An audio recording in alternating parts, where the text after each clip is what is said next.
ভারতের যাত্রীবাহী একটি বিমান পাকিস্তানে জরুরি অবতরণ করেছে।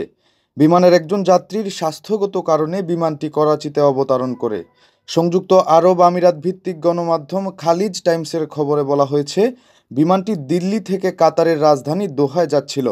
মাঝপথে একজন যাত্রী গুরুতর অসুস্থ হয়ে পড়ে।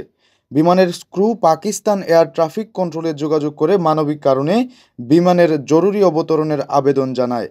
আবেদন মঞ্জুর হলে বিমানটি পাকিস্তানের করাচির জিন্নাহ বিমানবন্দরে অবতরণ করে।